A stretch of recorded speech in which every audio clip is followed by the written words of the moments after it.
For this video, we're going to add additional one table and then i-alter natin yung previously created na users table. Kung titignan natin yung ating users table, ito yung mga columns mo. So, kailangan natin siyang palitan based dito sa identified na mga columns na kailangan ng ating users table para sa gagawin nating system. So, of course, kailangan ninyo munang planuhin kung ano-ano yung mga tables na ilalagay o idadagdag dun sa magiging database table natin. So, yung users is i-update lang and then plans is panibagong table. So, for the case ng user, magkikreate lang tayo ng panibagong migration file and then na-alter niya o i-update niya yung existing na table. Since gagamit tayo ng AI dito, for this case, so ito yung sample form na pwede natin gamitin. Same with the creation ng migration file for the plants table. Ito din yung sample na prompt na pwede nating ibigay kay AI. So, copy natin muna ito. Unahin natin yung sa user table. And then, so for this demonstration, gagamitin ko yung Copilot. And then, ang model na gagamitin ko ay si Claude Sonnet. Okay?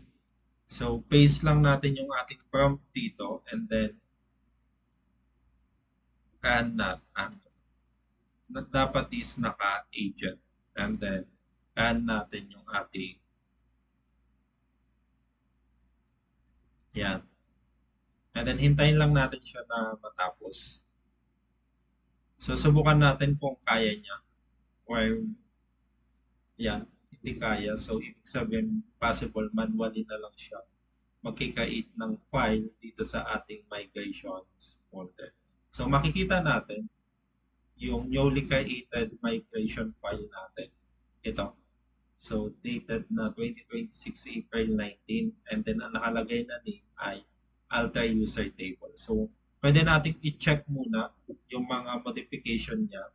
And then, pwede na natin i-keep kung tama.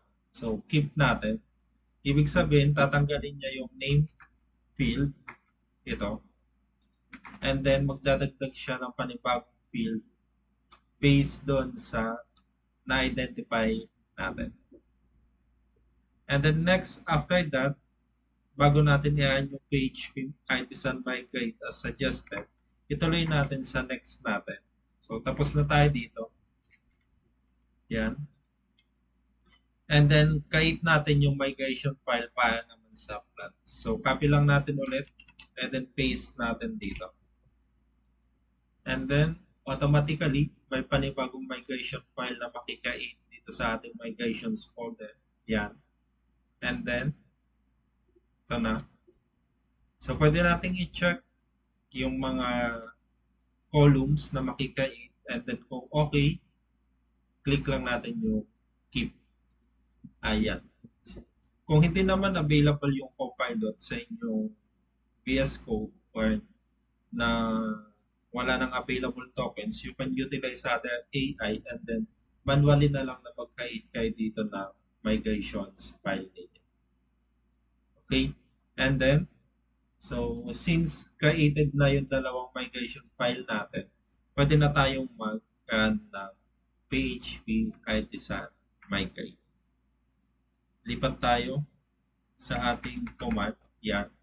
And then, run natin yung PHP PHP artisan migrate.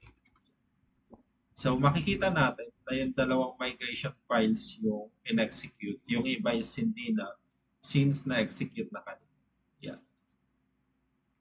So, kapag successful, pwede na tayo mag-proceed sa next, which is i-check natin sa database natin kung existing na yung dalawang o yung updates at yung plants table. So, lipat tayo dito sa database natin and then i-load lang natin.